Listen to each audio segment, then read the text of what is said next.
I'm sharing a technique to transform clear glass beads into frosted, softly colored beads. Let's get started.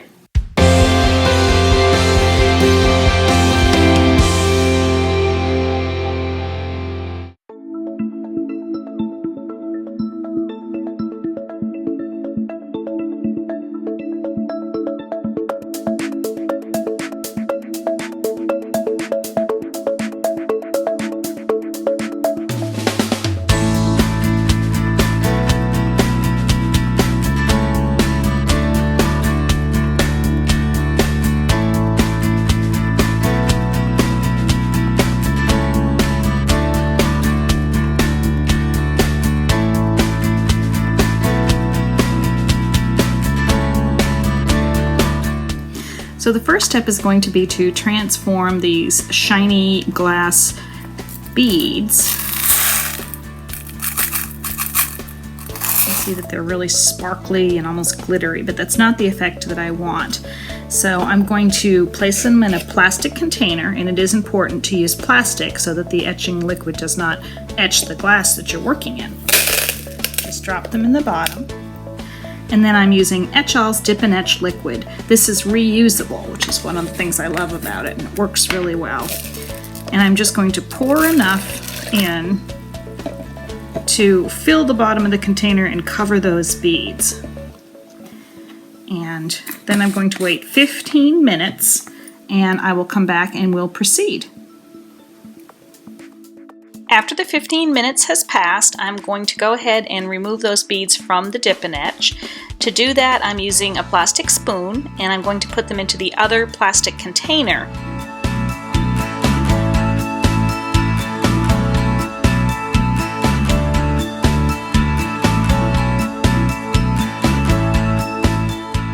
Once I had all the beads out, I just return the dip and etch to the bottle to use again, and then it's going to be time to give our etched beads a rinse and clean them off.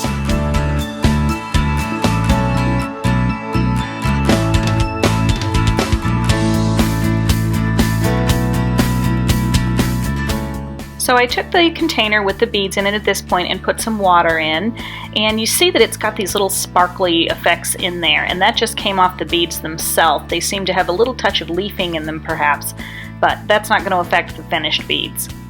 Go ahead and take them out of the rinsing liquid and place them onto a paper towel or something and spread them out, and you want to let them thoroughly dry before we go to the next step.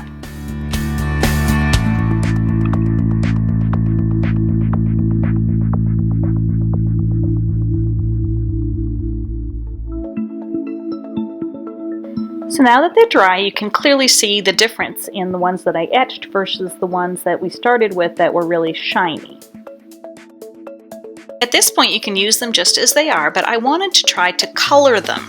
So I did a little of experimenting with some mica powder, and I added just a touch to the beads, and I just used a glass bowl to mix it, and then stirred them around, and I found that the etched surface did indeed pick up the tone from the mica powder. You can add a little more if you want them a little darker, and just keep stirring them, and you'll see that they all pretty evenly coat with a very light coloring.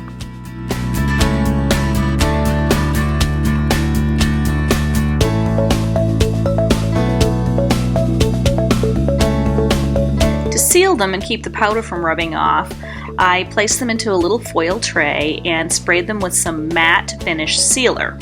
I sprayed them once, shook them a little bit, sprayed them again so I could make sure I had kind of got all surfaces.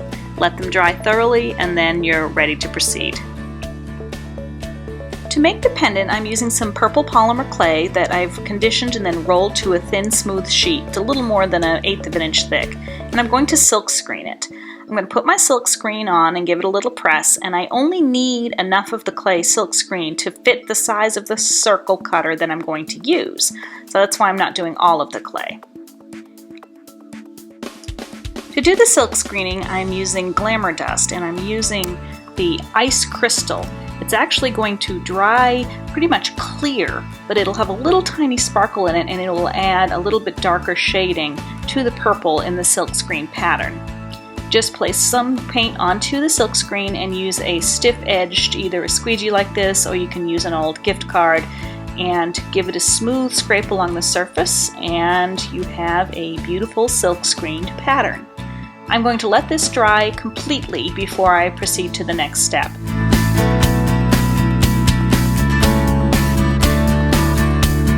So now our silk screened pattern is completely dry, and it's time to proceed with forming the pendant. I'm going to use this round clay cutter and cut a circle from an area of the silk screened pattern. And I'm going to just use my finger to smooth out the edge where it cut just a tiny bit, because I do want a smooth edge.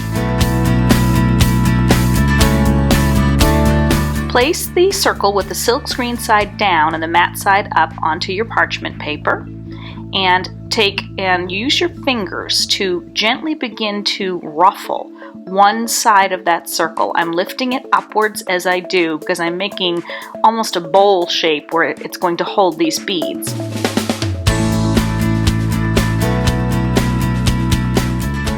Then bring the top downward, and we want to ruffle that too, but ruffle it upward so that the ruffle is facing upwards and not forming a cup into the bottom.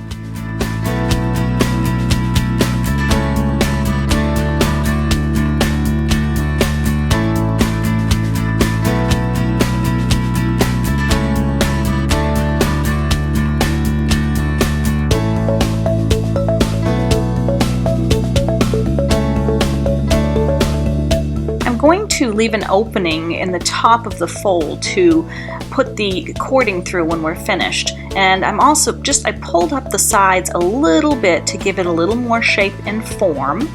And then I'm inserting this metal needle tool through it while I bake it, just to make sure that it stays round enough that we can insert that cording afterwards and doesn't seal itself while it bakes. Before it goes into the oven, I wanted to add a little touch of the mica powder to the outside edge where we made the ruffle. You can use a little fine paintbrush to do that. Honestly, I prefer to use my finger. I feel like I have a little more control of how much I apply and where I apply it.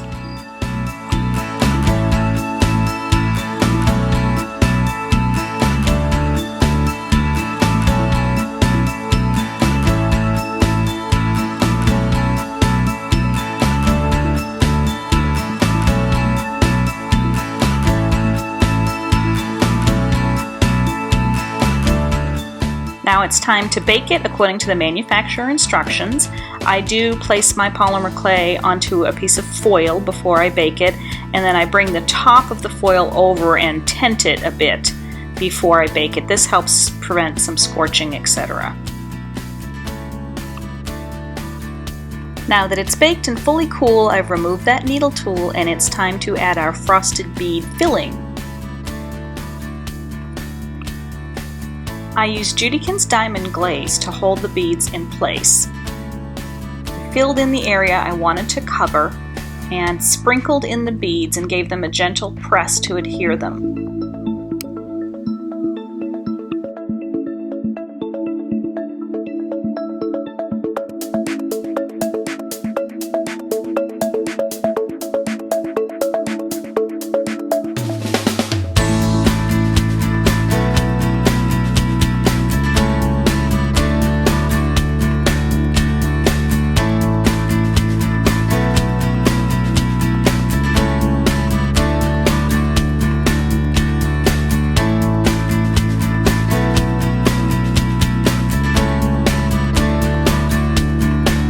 Once the first layer had dried, I added touches of diamond glaze here and there over it, and added some more beads because I really wanted it to be nice and full of those little frosted beads.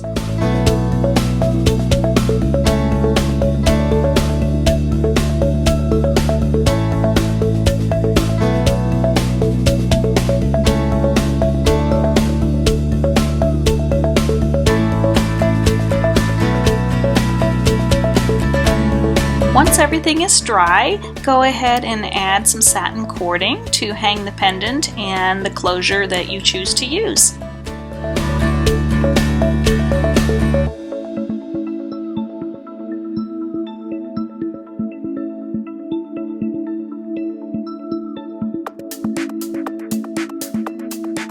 hope you enjoyed this episode of Behind These Eyes. Please tune in next time for more creative ideas.